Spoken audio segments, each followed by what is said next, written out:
مگر اس بار سب کچھ مختلف تھا۔ ماضی کے اندر یہ واقعات عموماً محدود ہوتے تھے، مقامی ہوتے تھے، وقتی ہوتے تھے۔ اس بار یرغمالیوں کی تعداد زیادہ ہے، جیلیں بھی 3 ہیں، پیغام کہیں زیادہ بڑا ہے، اور یہ صرف جیل انتظامیہ کے خلاف بغاوت نہیں تھی، یہ ریاستی اختیار کے خلاف ایک اجتماعی چیلنج تھا۔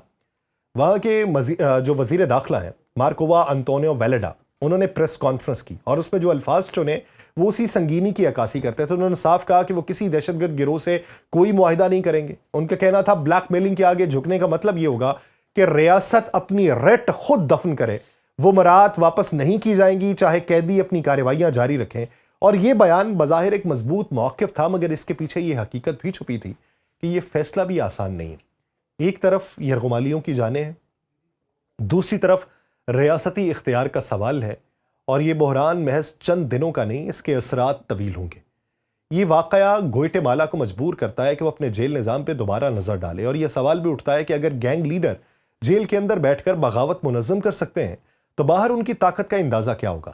یہ بھی واضح ہو جاتا ہے کہ مسئلہ صرف جرائم پیشہ افراد کا نہیں بلکہ اس نظام کا ہے جو برسوں تک انہیں سہولیات دیتا رہا اور پھر اچانک انہیں چھیننے کی کوشش کی گئی۔ یہ کہانی بھی کسی ایک رات، کسی ایک جیل یا کسی ایک فرار تک محدود نہیں ہے۔ یہ دراصل اس سوال سے جڑی ہوئی ہے کہ جب انسان آزادی کو ناممکن سمجھ لی جانے والی دیواروں کے پیچھے بھی خواب بنا لے تو پھر سمندر، پہرا، فولاد کسی حد تک اس کو روک پاتے ہیں، یا پھر کس حد تک روک پاتے ہیں۔ گوئٹے مالا کی جیلوں میں بغاوت ہو یا امریکہ کی الیکٹراز جیل، اصل دھاگا ایک ہی ہے، طاقت، نظم اور خوف کے بیچ ایک دراڑ جہاں سے فرار جنم لیتا ہے۔ 1962 کی ایک کہانی سناتا ہوں۔ 12 جون کی رات عام سی رات تھی، سمندر سرد تھا، ہوا تیز تھی، اور جو الیکٹراز تھا وہ بدستور ناقابل تسخیر سمجھے جانے کی ایک علامت والی جگہ تھی۔ یہی وہ جیل تھی جسے امریکہ کی آخری حد کہا جاتا تھا، ایک ایسا قلعہ جس کے گرد پانی ہی نہیں، یقین کی دیواریں بھی کھڑی تھی۔ کہا جاتا تھا کہ یہاں سے نکلنے کا مطلب یا تو معجزہ ہے یا پھر موت۔ مگر اسی رات فرینک مورس اور اینگلن بردرز نے ثابت کیا کہ معجزے اکثر خاموشی سے وقوع پذیر ہوتے ہیں۔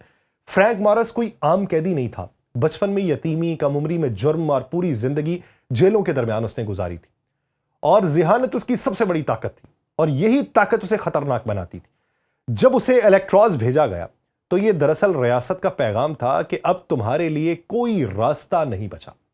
مگر یہی لمحہ اس کے لیے ایک نئے راستے کی ابتدا بن گیا۔ اس نے فرار کو ایک جذباتی رد عمل کی بجائے ایک منصوبہ بنایا، ایسا منصوبہ جو مہینوں تک چلتا رہا۔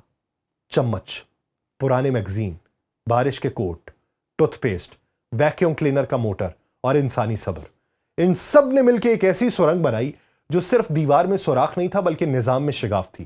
رات کے شور میں موسیقی، دن کے سکوت میں کھدائی، اور پہرے داروں کی آنکھوں کے سامنے وہ سب کچھ ہوتا رہا جو کسی کے وہم و گمان میں نہیں تھا۔ یہاں تک کہ نقلی سر بنائے گئے، بستر سانس لیتے انسانوں کا گمان دیتے رہے، اور اصل انسان تاریکی میں گم ہو گئے۔ جب اگلی صبح حقیقت سامنے آئی تو الیکٹراز کے سائرن بجے۔ وہ آواز دراصل صرف ایک جیل کے لیے نہیں تھی، وہ پورے امریکی نظام کے لیے ایک الارم تھی۔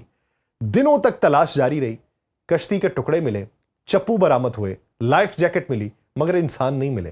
ریاست نے کہا کہ وہ ڈوب گئے، فائل بند کر دی گئی، موت کا اعلان ہوا، مگر سوال زندہ رہا، کیونکہ جس لاش کا وجود نہ ہو وہاں یقین کبھی مکمل نہیں ہوتا۔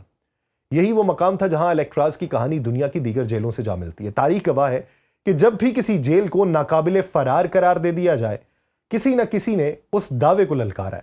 فرانس کی ڈیولز آئلینڈ سے لے کے برازیل، میکسیکو اور ایشیا کی جیلوں تک فرار صرف دیوار پھلانگنے کا نام نہیں رہا بلکہ ریاستی کمزوری کو بے نقاب کرنے کا عمل بنا، کبھی سرنگوں کے ذریعے، کبھی جعلی چابیوں کے ذریعے، کبھی اندرونی اہلکاروں کی ملی بھگت کے ذریعے، اور کبھی اجتماعی بغاوت کے ذریعے۔ جیلیں ٹوٹتی رہی ہیں، بعض فرار کہانیاں آزادی پہ ختم ہوئیں، بعض لاشوں پہ ختم ہوئیں، اور بعض ایسے سوالات پہ جو دہائیوں بعد بھی زندہ ہیں کہ کہیں فرار کے بعد مجرم مزید طاقتور ہو گئے، کہیں وہ فرار ریاست کے لیے اصلاح کا باعث بنی۔ ہر بریک آؤٹ کے بعد ایک نیا قانون، نیا سسٹم اور نیا خوف جنم لیتا رہا ہے۔ گوئٹے مالا کی جیلوں میں حالیہ بغاوت اسی سلسلے کی ایک جدید شکل ہے۔ وہاں قیدی سمندر میں نہیں کودے مگر انہوں نے نظام کو یرغمال بنایا۔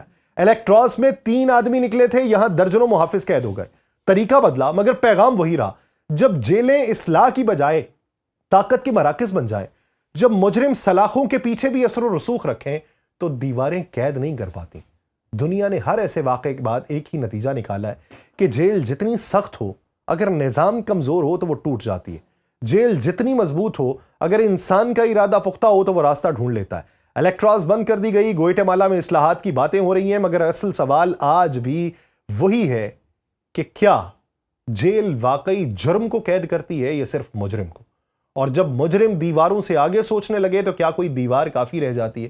یہی وہ سوال ہے جو الیکٹراز کی سرد لہروں سے لے کے گوئٹے مالا کی گرم جیلوں تک آج بھی گونج رہا ہے، اور شاید اس کا جواب اگلی دہائیوں تک نہ ملے. مجھے دیجیے اجازت. اللہ نگہبان.